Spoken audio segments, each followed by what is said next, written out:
Okey. Kalau tak okey, apa nama ini macam mana ni nak bagi tu? Di bawah sekali. Bawah sekali. Okey. Bismillahirrahmanirrahim. First tajuk saya terlupa taruh dia punya content. Table of content. Selalu ada table of content ni, lupa table of content. Terlupa pasal apa saya terlupa, saya pun tak tahulah, dah tua kot. Okey, so the first ada 4, saya ingat 4 bahagian lah. 4 tajuk kecil. Yang pertama tentang konsep, Jadi konsep kerja dalam Islam. In principle, bila kita sebut konsep kerja dalam Islam, dia memang ibadat. You cannot run away. Sebab Islam, as you know, is a very comprehensive religion. Dia komprehensif, dia termasuk semua sekali. Sama ada kita bangun, daripada kita bangun pagi sampai kita tidur malam. Everything that we do is ibadat. Itu Islam. Jadi there is nothing yang kita buat yang tidak dianggap sebagai ibadat. Itu sebab saya sebutkan, saya berikan ayat ni. Wa ma a'udzubillahi minasyaitonir rajim wa ma khalaqtul jinna wal insa illa liya'budun. Ayat ini memang very very special. Bukan sahaja setakat maksud dia, tapi dia punya structure. Nanti saya terangkan tentang structure dia. Wa ma khalaqtul jinna wal insa illa liya'budun. I do not create, ataupun aku tidak mencipta jin dan manusia kecuali untuk beribadat kepada aku. So what does it mean? Maknanya the whole purpose of creation, the whole purpose of creation is mengabdikan diri kepada Allah. Sama ada willingly or unwillingly. Kalau willingly lagi baguslah.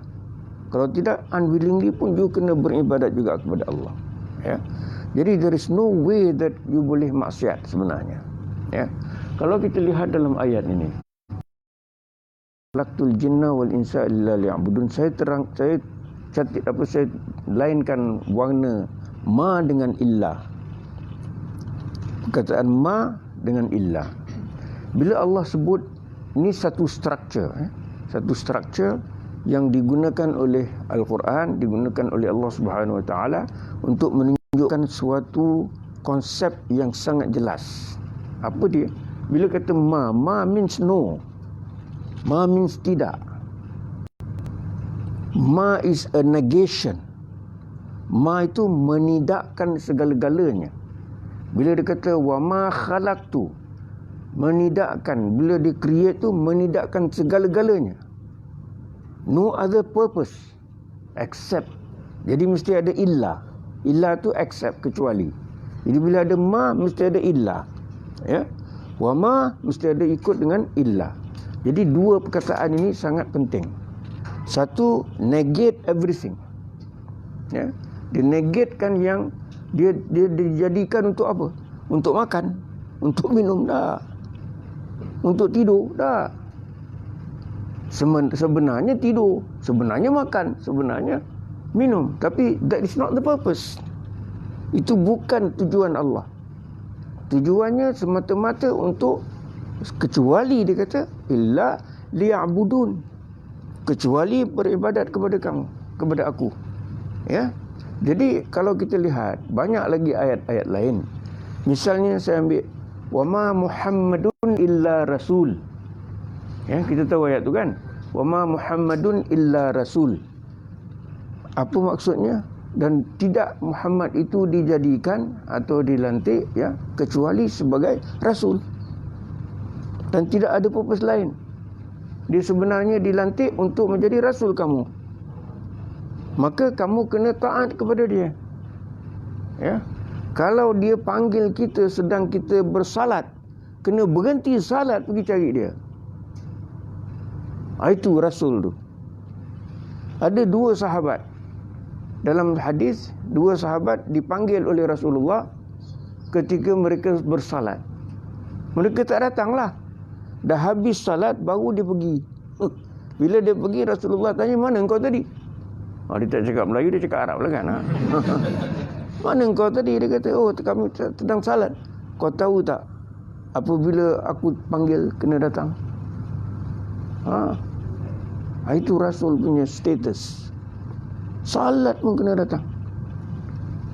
Sampai begitu, 2 sahabat kena. Nak menunjukkan kepada kita bahawa kita kena taat dia 100%. Taat setaat-taatnya 100%. Itu Rasul. Wa ma Muhammadun illa Rasul. Begitu juga wa ma min dabbatin fil ardi illa 'ala Allahi rizquha. Wa ma min dabbatin fil ardi illa 'ala Allahi rizquha. Apa maksudnya? Wa ma min wa ma dulu. Min dabbatin. Tidak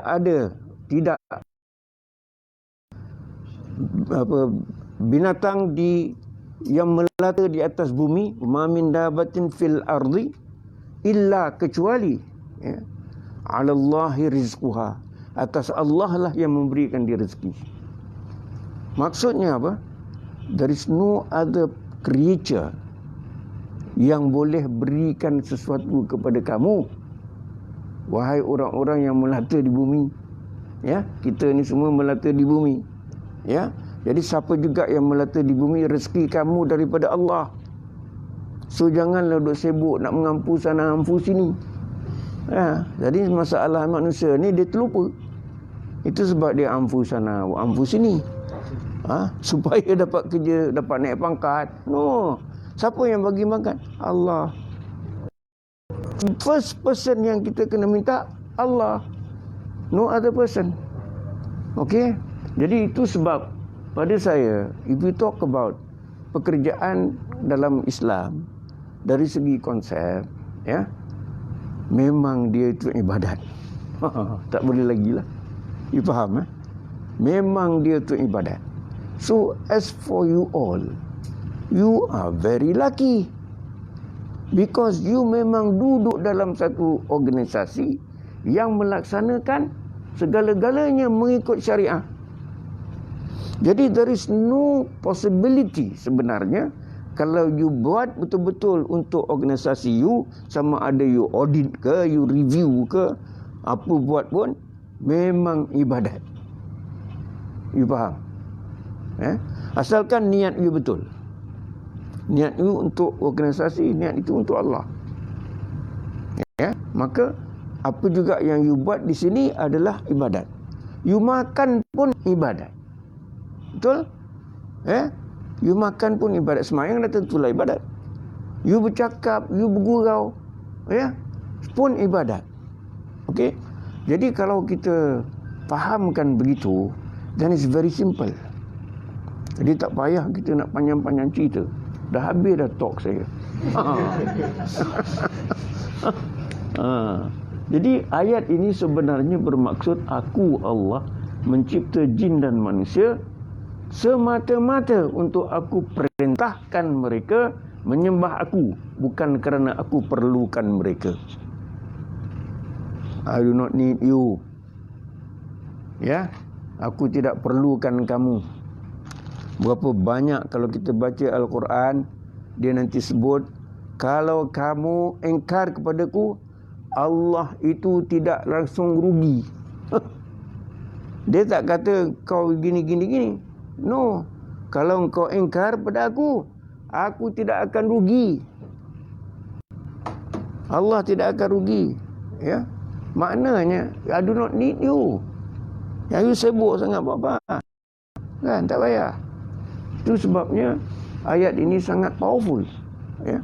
Kemudian Ali ibn Abi Talha, bukan Ali ibn Abi Talib. Ali ibn Abi Talha, seorang sahabat, meriwayatkan bahawa Ibni Abbas radhiyallahu an. Ibni Abbas ni salah seorang sepupu Rasulullah sallallahu alaihi wasallam, anak kepada Sayyidina Abbas. Abdullah namanya, Abdullah bin Abbas. Abdullah bin Abbas ini salah seorang daripada sepupu Rasulullah sallallahu alaihi wasallam yang dianggap sebagai seorang yang sangat alim. Sangat alim.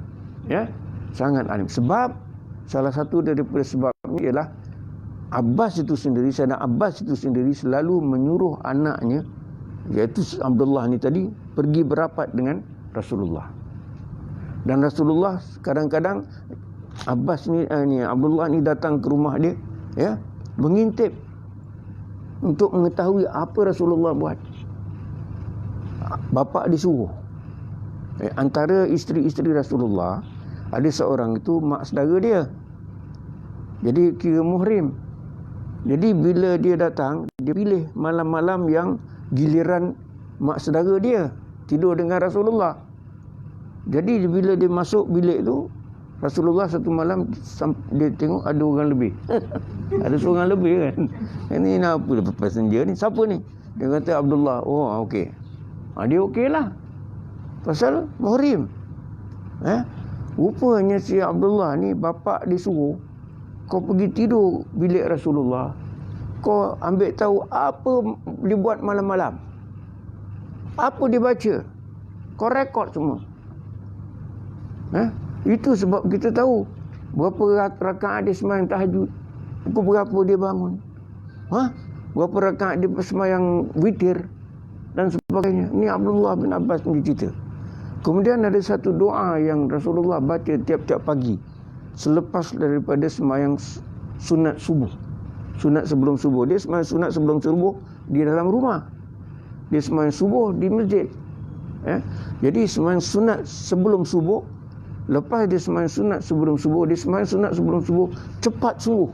Kata Siti Aisyah, kadang-kadang aku ingat dia tak baca Fatihah. Punya cepat dia pergi sembahyang. Lepas dia sembahyang tu nanti dia baring, tapi dia baca doa. Lepas tu dia duduk, dia baca doa. Bukannya panjang doa dia. Dan Abdullah bin Abbas ni dapat kutip satu persatu. Sampai hari ni kita dapat. Siapa yang beruntung dapatlah doa tu, amalkanlah. Amalkan doa itu, macam-macam dalam doa itu. Minta Allah putihkan muka di akhirat. Pasal ada orang yang muka jadi hitam. Jadi kita minta muka jadi putih, minta cahaya dalam diri kita, dalam muka kita, dalam mata kita, dalam telinga kita, dalam darah kita, dalam daging kita, dalam tulang kita. Minta nur. Ini doa Rasulullah.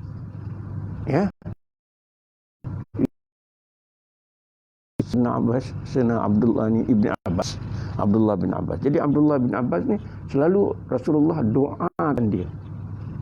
Dan kadang-kadang dia sediakan air untuk Rasulullah ambil wudu malam-malam. Jadi sebab itu bila sediakan air, Rasulullah akan doa pada dia. Setiap kali Rasulullah doa pada dia. Sebab dia satu alim yang sangat besar. Dan banyak, kalau asbabun nuzul, tahu asbabun nuzul kan? Asbabun nuzul kebanyakan datang daripada Abdullah bin Abbas. Ini salah satu daripadanya. Jadi kata Abdullah bin Abbas, apa dia?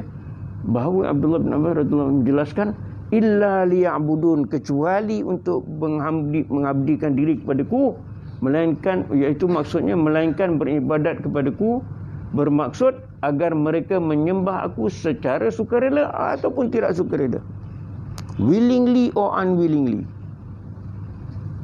Itu maksudnya. Okey. Jadi Imam Ahmad mana ni? Ahmad bin Hanbal. Imam Ahmad Hanbali. Imam Ahmad bin Hanbal menyebut hadis dari Abu Hurairah radhiyallahu an bahawa Rasulullah sallallahu alaihi wasallam bersabda, Allah berfirman, wahai anak Adam, sibukkan dirimu dengan menyembah aku. Sibukkan dirimu dengan menyembah aku, dan aku akan penuhkan dadamu dengan kekayaan dan menghilangkan kefakiran. Jika tidak, aku akan penuhkan dadamu dengan perkara yang melalaikan kamu dan tidak akan hilangkan kefakiranmu. Maka kalau kita nak kaya, yakni nak senang, itulah dia caranya. Apa dia?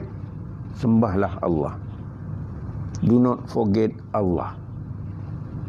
Ada seorang alim, dia kerjanya carpenter, yang tukang kayu.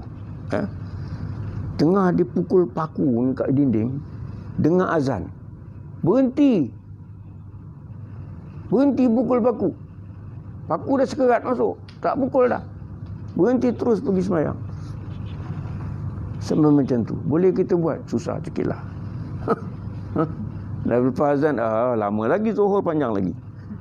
Akhirnya dah dekat masuk asar baru pergi semayang. Supaya dapat dua-dua sekali. Dia jamak. Itu tak bagus juga kan. Jadi kena cepat-cepat. Maknanya jangan lekeh. Jangan lekehkan Allah. Jangan lekehkan Allah. Ingat kepada Allah senantiasa. Bila kita kata ingat kepada Allah senantiasa, bermakna kita kena on time. Jangan lengah-lengah sembahyang. Ya, jangan lengah-lengah sembahyang. Allah is always first.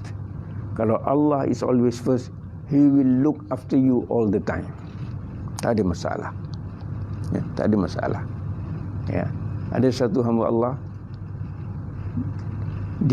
rumah dia berderet lah. Macam rumah pangsa ni kan. Banyak berderet-deret rumah. Tiba-tiba ada kebakaran berlaku di tempat itu. Dia di pasar. Jadi ada satu orang cakap, jumpa dia. Rumah kau terbakar. Tak ada, dia kata. Walhal rumah dia sederet situ. Jadi dia kata tak ada. Confident dia, tak ada. Lepas tu dia balik tengok, betul, memang rumah dia sebiji tak terbakar. Lain semua terbakar. Apa pasal? Dia punya keyakinan kepada Allah Subhanahu Wa Taala. Dia tidak pernah meninggalkan Allah. Dia tidak pernah melekehkan Allah. Maka Allah jaga. Bukan dia saja Allah jaga. Allah jaga dia punya family. Allah jaga dia punya harta. Allah jaga semua. Ya, itu yang penting. Okey. Jadi itu sebab kalau kita tak sibukkan diri kita dengan menyembah Allah, maka Allah akan lalaikan kita. Ya? Itu hadis itu sangat penting. Itu sebab saya sengaja ambil hadis ini untuk menunjukkan bahawa kita kena busy ourselves with kerja, with ibadat, ya? Termasuk kerja. Okey. Satu lagi hadis. Apa yang ini rumusan. Apa yang dapat kita rumuskan di sini ialah Allah itu Maha berkuasa, Maha pemberi rezeki dan Maha kuat. Dialah yang menciptakan jin dan manusia dengan satu tujuan, iaitu menyembahnya. Maka jin dan manusia harus menyembahnya 24/7. Ini ayat sekarang lah, 24/7 kan. Itu sebab saya fikir saya gunakan 24/7 dalam setiap perkara, termasuk bekerja. Maka pekerjaan itu pasti dijadikan ibadat. Okey. Baik. Kemudian, apakah manusia perlu bekerja? Minta air sikit. Apakah manusia itu perlu bekerja? Ini saya bagi sedikit ayat Al-Quran sebagai bukti yang manusia itu patut bekerja. Apa dia? A'udzubillahi minasyaitanirrajim. Ini ayat ini datang daripada surah An-Naba. An-Naba tu yang mana? An-Naba amma yatasaalun anin naba'il azim, ya. Surah yang terakhir dalam muqaddam, ya. Surah yang paling panjang dalam muqaddam.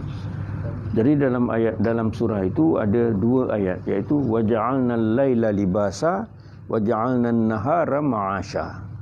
Waja'alnal laila libasa maksudnya, dan kami menjadikan malam sebagai pakaian atau sebagai penutup, sebab dia gelap. Jadi malam itu sebagai penutup. Penutup apa? Buat apa pun korang tak nampak. Jadi sepatutnya kita berehatlah. Ya? Malam itu dijadikan untuk berehat.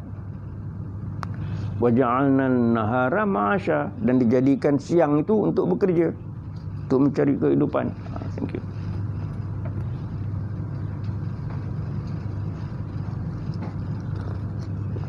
So, kalau kita lihat daripada dua ayat ini, menunjukkan bahawa Allah memang sediakan alam ini untuk kita hidup dan bekerja. Kalau tidak, dia tak jadikan siang dan malam. Jadikan siang aja. Atau jadikan malam aja. Ya? Atau senja aja. Boleh juga kan. Macam orang di Eskimo. Dia malam pun tak ada, siang pun tak ada. Kan? Matahari terbit jauh. Tak terbit matahari. Kalau itu masa winter. Kalau sama tak turun-turun. Ada saja matahari. Jadi bila dia nak semayang, dia tak tahu dah. Jadi itu lain cerita lah.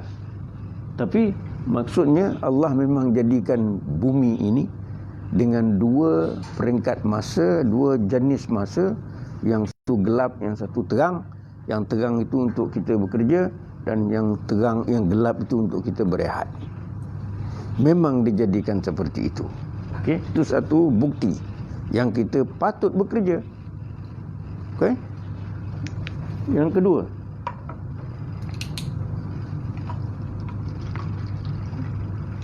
kedua, ayatnya daripada surah Al-A'raf ayat 10. A'udzubillahi minasyaitonirrajim. Wa ja'alna lakum fiha ma'aisha qalilan ma tashkurun. Wa ja'alna lakum, dan kami telah menjadikan bagi kamu, jadikan lakum bagi kamu, fiha ni, ha tu maksudnya dunia, bumi. Dalamnya di sini ni adalah dunia, sebab ayat sebelum itu. Ya. Jadi waja'alna lakum fiha ma'aisha. Apa ma'aisha? Lapangan kehidupan.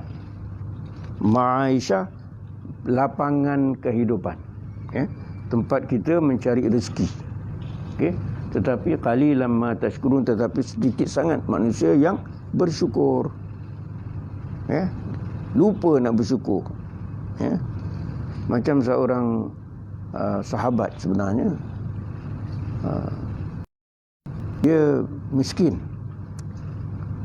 Habis dia semayang dengan Rasulullah, semayang waktu ni, terus balik. Tak ada tunggu wirid, tak ada tunggu doa, tak ada tunggu apa, terus balik. Rasulullah dia perhati semua. Jadi bila satu hari dia tanya, apa pasal kau ni? Kau tak ada ke apa-apa keinginan daripada Allah yang kau patut minta selepas semayang salat ini fardu ni? Sebab selepas salat fardu itu adalah waktu untuk segala doa dikabulkan. Ya, lepas salat fardu itulah waktu doa dikabulkan. Jadi mengapa kamu tak sibuk nak doa tapi kamu lari balik? Sebenarnya dia kata, aku ada selai baju je. Jadi aku balik cepat-cepat supaya isteri aku pakai untuk semayang. Jadi kalau begitu dia kata, tolonglah doa supaya aku ini senang, aku jadi kaya. Maka Rasulullah doakan. Ya. Jadi mula-mula dia bela kambing. Kambing tu biak. Bela unta biak. Lembu semua biak.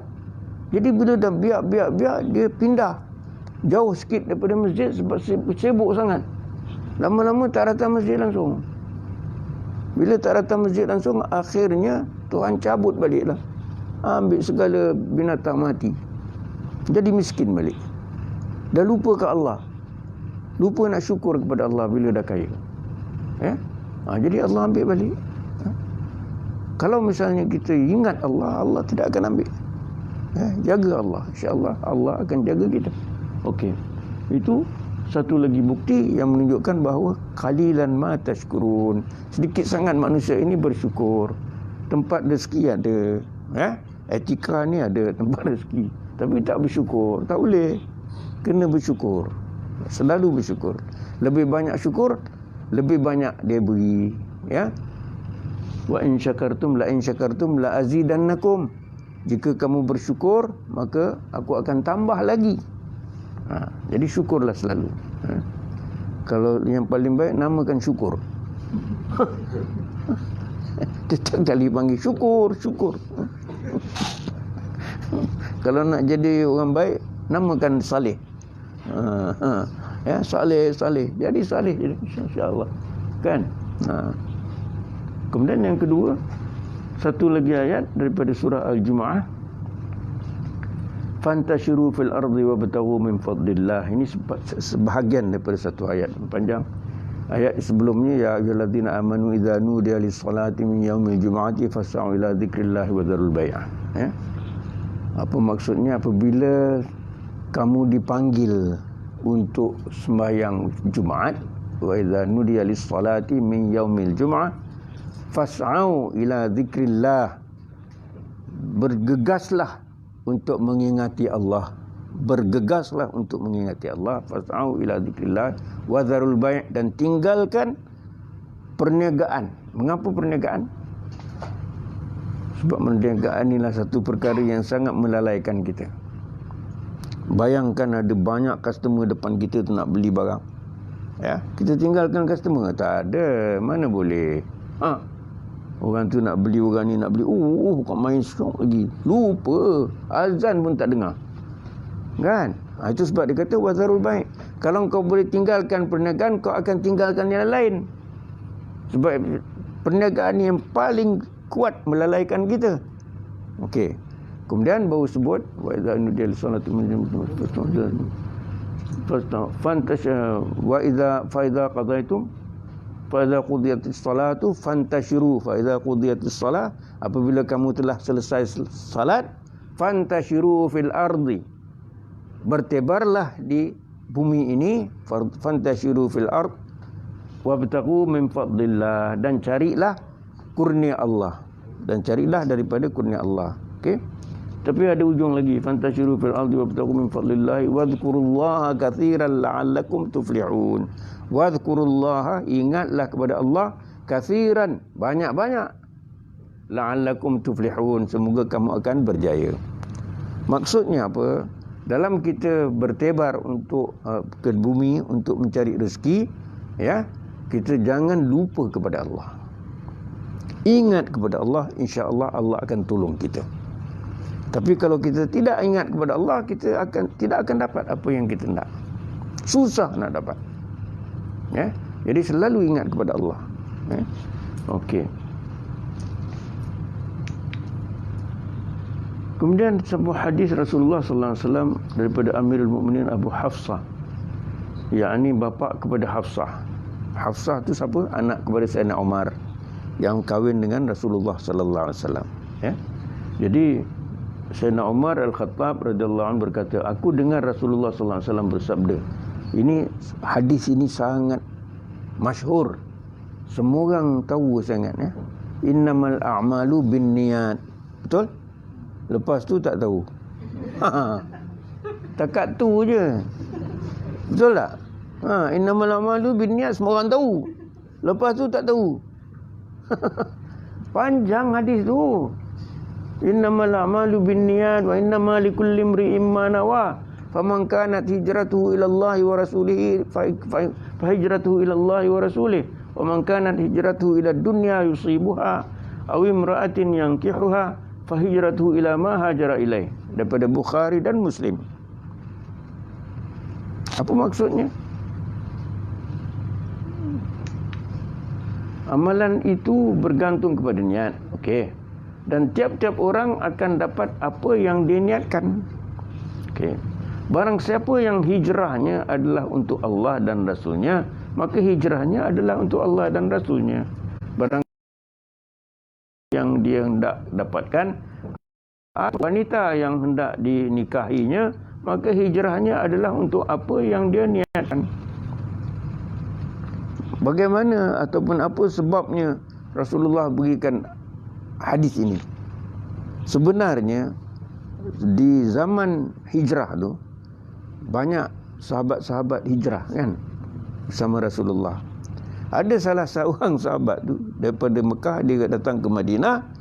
Memang dia hijrah tu dia nak ikut girlfriend. Dia ada girlfriend dah pergi Madinah. Jadi nak ikut kawan tu, nak kahwin dengan kawan tu. Jadi Rasulullah dengar cerita tu. Itu yang dia cakap ni. Patut engkau hijrah untuk Allah dan Rasul, bukan untuk cari girlfriend. Tapi kalau engkau hijrah untuk jadi girlfriend, kau tak dapat Allah dan Rasul, tak dapat pahala tu. Pahala hijrah tak dapat. Dapat bini lah. Itu sebabnya sebenarnya. Jadi kalau kita tahu innamal a'malu binniyat aja, tak adalah cerita kawan ni cari girlfriend apa, tak ada cerita kan. Jadi kena tahu semua baru tahu. Sekarang fahamlah kan mengapa hadis ini diberi. Maknanya dalam hijrah tu pun ibadat. Hijrah itu sendiri satu ibadat yang sangat besar. Sebab kita sacrifice banyak benda. Yang orang hijrah tu ada yang tinggalkan mak bapa, ada yang tinggal isteri, ada yang tinggal keluarga pergi sebatang kara, ada yang tinggal harta habis semua, tak ada apa. Selai sepinggang pergi. Tinggal semua. Pasal kalau nak bawa semua takut kena bunuh. Kan? Ada yang mengintip kita, siapa yang nak berhijrah dia kena mengintip. Jadi itu sebab dia satu pengorbanan yang sangat besar dalam hijrah. Kemudian bukan kita tahu bila sampai sana nak jadi apa. Dah tinggalkan segala harta, tinggalkan segala kekayaan di Mekah. Orang nanti ambil rumah apa semua. Kita pergi sana sebatang kara. Macam mana nak mula balik tu? Ada rumah ke? Ada rezeki ke? Ada apa ke? Tak ada. Maka itu sebab Rasulullah adakan persaudaraan kan. Persaudaraan supaya ada pertolongan. Itu dia. Jadi satu pengorbanan yang sangat besar. Itu satu ibadat yang sangat besar. Jadi bermakna bahawa ayat ini bukan setakat yang niat itu penting. Yang ni apa juga yang kita lakukan, kita mestilah pasang niat yang betul. Bila kita pasang niat yang betul, insya-Allah apa yang kita buat itu jadi ibadat. Bukan jadi sia-sia belaka. Kadang-kadang kita lihat orang pergi sembahyang di masjid, 5 waktu, tiap-tiap hari 5 waktu pergi sembahyang kat masjid, tapi rupa-rupanya pahalanya zero. Ada. Sebab apa? Niat dia bukan nak sembahyang untuk Allah. Niat dia nak sembahyang untuk tunjuk kat orang yang dia tu alim, dia tu warak. Habislah cerita. Nampak? Riak. Sebab riak. Habislah. Jadi begitu juga, apa juga kita lakukan, jangan kita rugi. Penat-penat 1 sen tak dapat. Rupi pun tak dapat. Jadi rupiah lagi jauh lah. So jangan rugi begitu saja. Jadi kena pasang niat betul-betul. Jangan kita buat uluk-uluk, terlupa kepada Allah. Jangan lupa kepada Allah. Okey. Kemudian bagaimana menjadikan pekerjaan itu suatu ibadat? Oleh itu kita harus periksa niat kita sebelum kita menyebut apa-apa atau melakukan sesuatu atau membuat apa-apa keputusan. Kita nak buat apa pun kita fikir dulu. Apa aku punya tujuan? Apa niat aku? That's very important. Macam kata Stephen Covey kan. Stephen Covey kata the first one, dia kata apa? Yang 7 habits. Begin with the end in mind. Begin with the end in mind. Niat dah tu. Kita je tak pergi ceritakan kat dia orang. Dia orang cerita balik kat kita. Begin with the end in mind. Samalah niat dah tu. Kan? Patut bagi dia ayat ni. Sekurang-kurangnya innamal a'malu binniat je lah. Yang lain tak payah. Okey. Jadi apa juga kita nak buat, kita kena niat yang betul. It's very important. Kemudian mengapa niat ni penting? Kata Rasulullah sallallahu alaihi wasallam dalam satu hadis, innallaha la yanzuru ila suwarikum wa amwalikum walakin yanzuru ila qulubikum wa a'malikum. Apa dia? Sesungguhnya Allah Subhanahu wa taala tidak melihat kepada rupa paras kamu ataupun harta kamu. Rupa paras, yakni suwarikum tu rupa paras. Wa amwalikum, yakni harta kamu. Walakin, tetapi yanzuru, dia melihat ila qulubikum, hati kamu. Lihat kepada hati kamu dan pekerjaan kamu. Pekerjaan apa? Amalan kamu. Itu yang dia lihat. Ada satu hadis lain mengatakan hati kamu saja, amalan pun tak termasuk. Ini ditambah satu lagi perkataan lah. Tapi itu juga maksudnya hati kamu. Sebab kata satu hadis lain, hadis lain hadis Rasulullah yang also very famous, ya. Dalam badan kita ada satu segumpal daging, ya. Kalau daging itu baik, baiklah seluruhnya. Kalau busuk, busuklah seluruhnya. Apakah daging itu? Hati, kan? Hati yang mana tu? Kita ni ada confusion lah. Bila sebut hati, kita gambarkan yang begitu kan, love punya tu. That's not hati, itu jantung, kan? Itu jantung. Kata orang putih itu hati, heart, kan? Heart maknanya jantung. Kita panggil jantung, kita terjemah heart, jantung. Kadang-kadang kita terjemah heart kepada hati. No, hati yang kita makan tu, limpa tu. Kan? So it's different, kan? So yang sebenarnya jantung. Yang sebenarnya jantung tu. Sebab kita salah terjemah lah. Lepas tu kita kata hati. Cuma satu lagi, it is not the physical heart. Bukan physical heart. It is the spiritual heart. Kita ni ada dua, kan? Jasad dan roh. Jadi heart yang dimaksudkan itu adalah the spiritual heart. Sebab yang jantung itu dia pump darah je, tak ada apa benda. Tapi perasaan kita, emosi kita dan sebagainya terletak di mana? Adakah terletak dalam jantung tu? Tak. It's in the heart juga. Tapi which heart? It's not that heart, but it's the spiritual heart. Kalau heart yang fizikal ini boleh bypass, tapi tak boleh by UMNO. Kan? Itu ya. Jangan ingat tu. Kalau itu memang boleh bypass je lah. Pass je boleh. UMNO tak boleh. Jadi ini the spiritual heart. Kalau spiritual heart, baru ada perasaan dia boleh simpan dendam, dengki, hasad, semua ada dalam tu. Kan?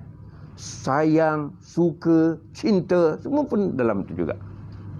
Itu yang dikatakan dengan the spiritual heart, is not the physical heart. Ya, cuma kalau Rasulullah sebutkan the spiritual, physical, langsunglah lagi tenggelam lah kita. Pada masa itu langsung orang tak tahu. Ya, jadi sebab dikatakan hati. Tapi hati yang dimaksudkan, kalau baca Ihya Ulumuddin, dia kata itu the spiritual heart, it's not the physical heart. Ya, okey.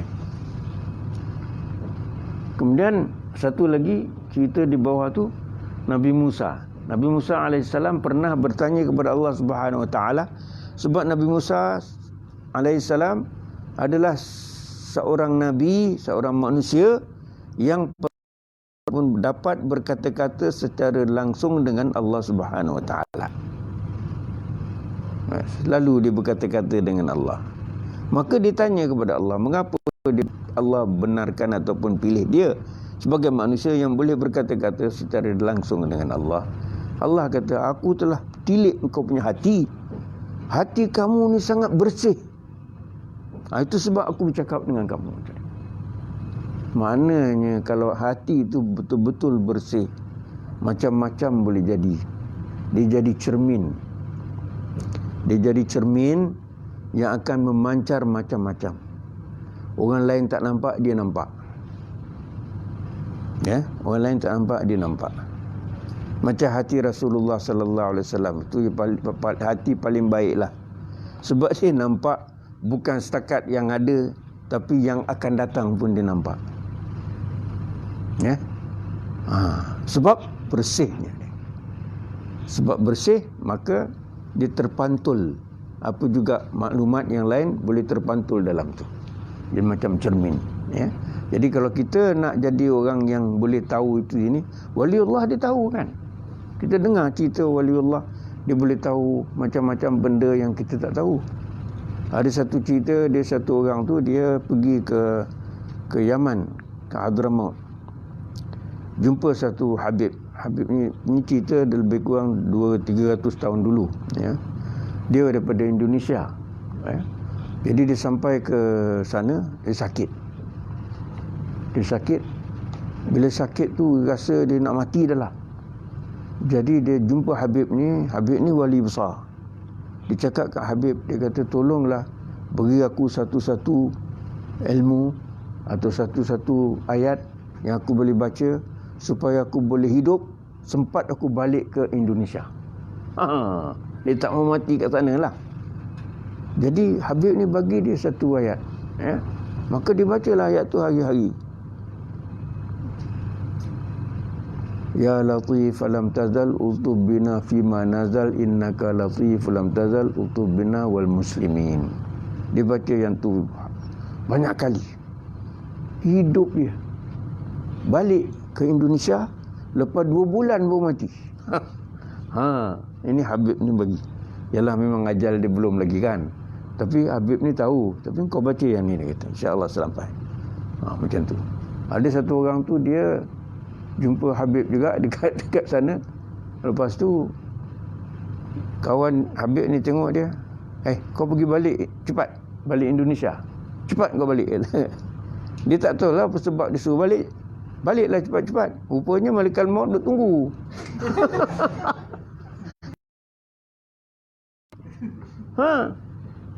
Habib ni tengok je dia tahu dah dia nak mati dah. Tapi bukan kat sini, dia mati kat Jakarta.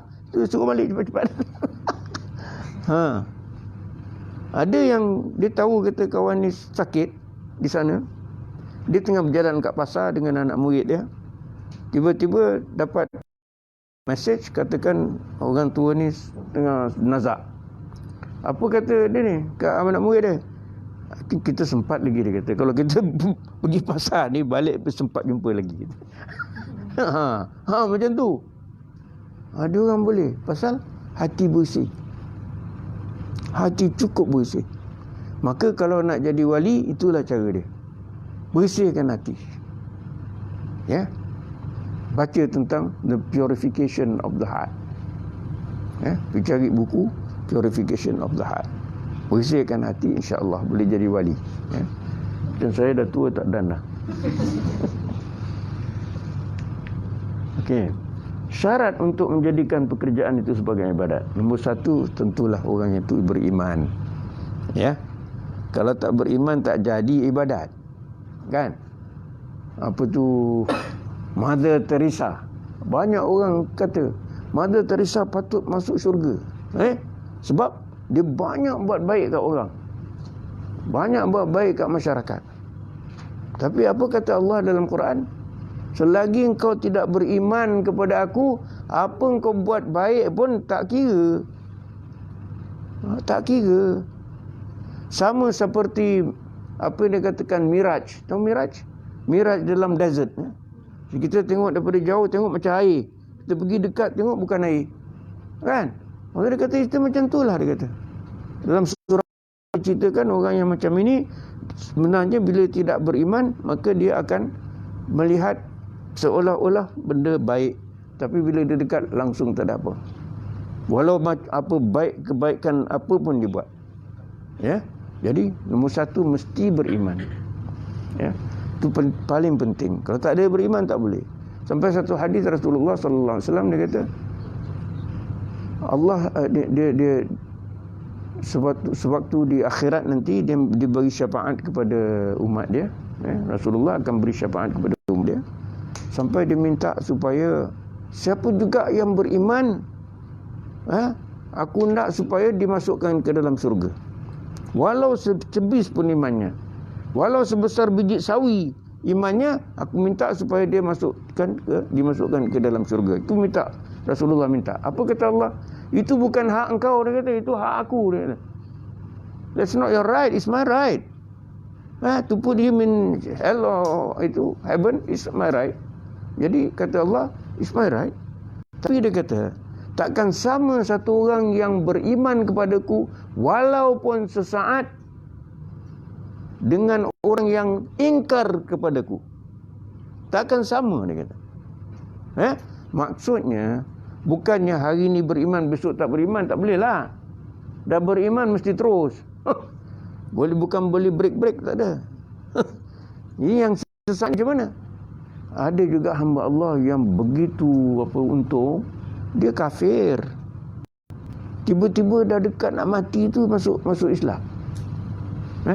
Dia mengucap je kejap lagi mati. Terus syurga dia.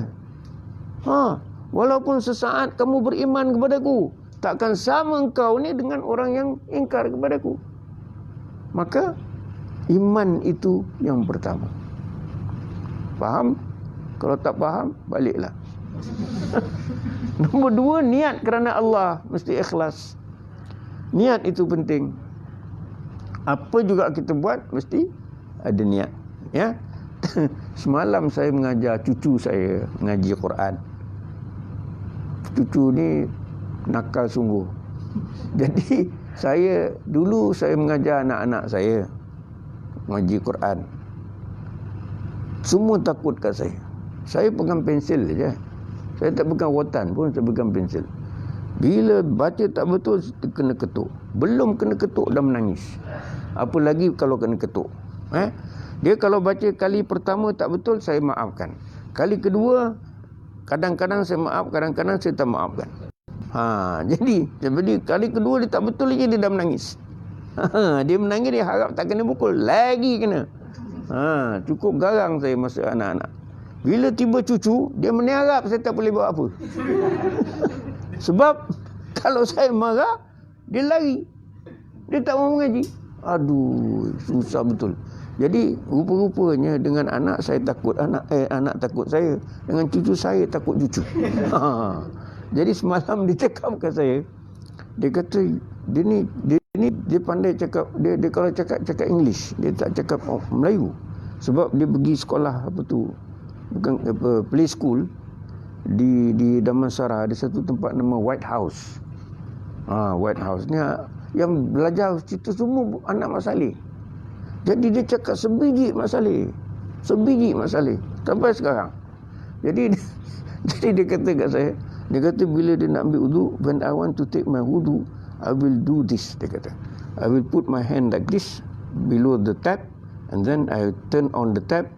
As the water is filling my hands, nawaitul wudu alillahi ta'ala. Itu tak betul. Nawaitul wudu alillahi ta'ala. No, it should be nawaitul wudu'a lillahi ta'ala. Because wudu'a is one word, lillahi ta'ala is another word. You don't combine lillahi ta'ala like that. Tak boleh. Oh, okey. Dia ikutlah. Tapi dia boleh cerita kat saya macam mana dia nak niat tu. Niat wudu dia tahu. Kan? Saya pun dah lupa.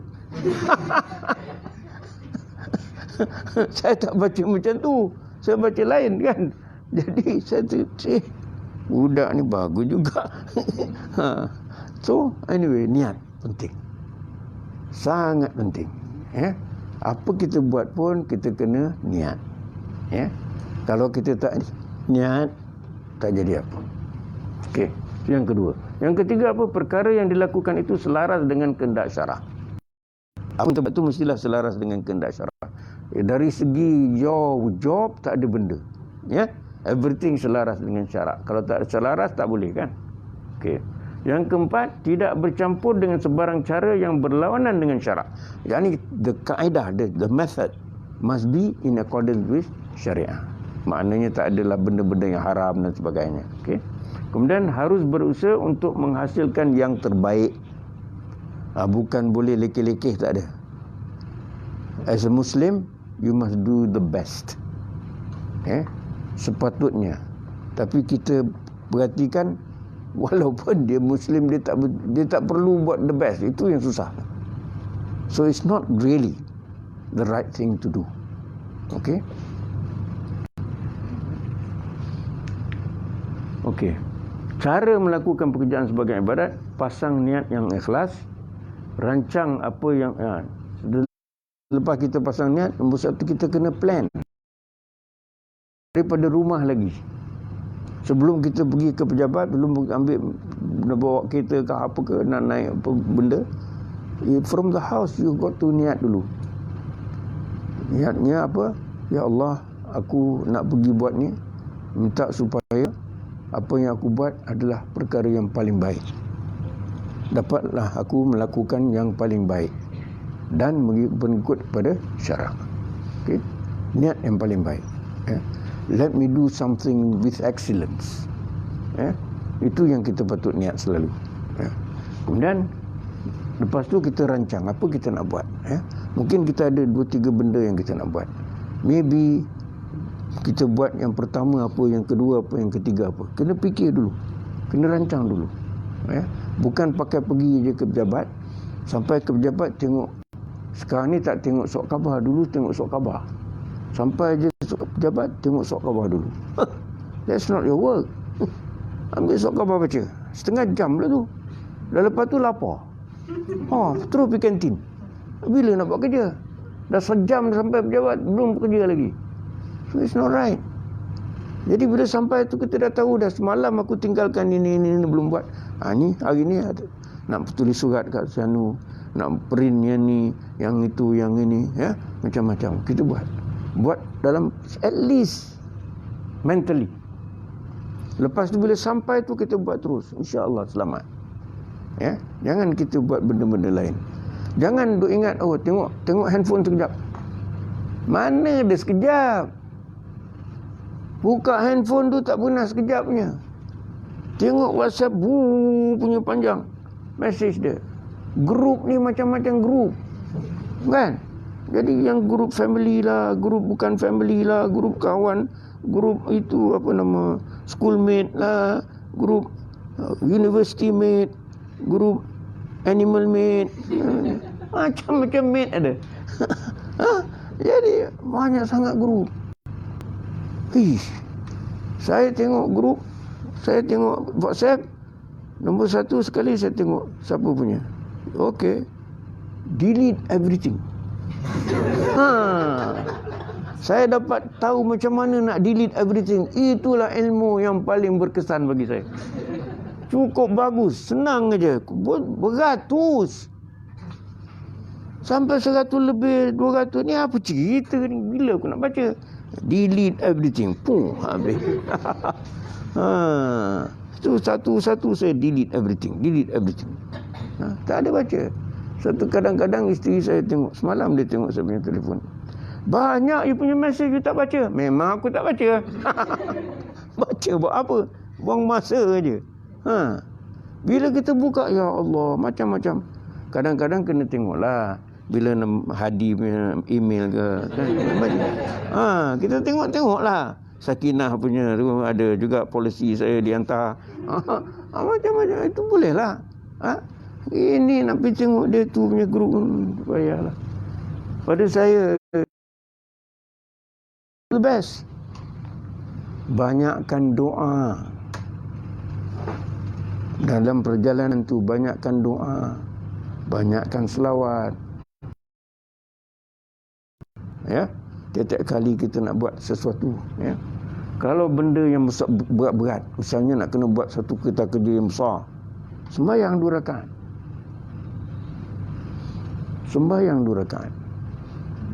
Pergi ambil uduk, sembahyang 2 rakaat, lepas tu pergi buat.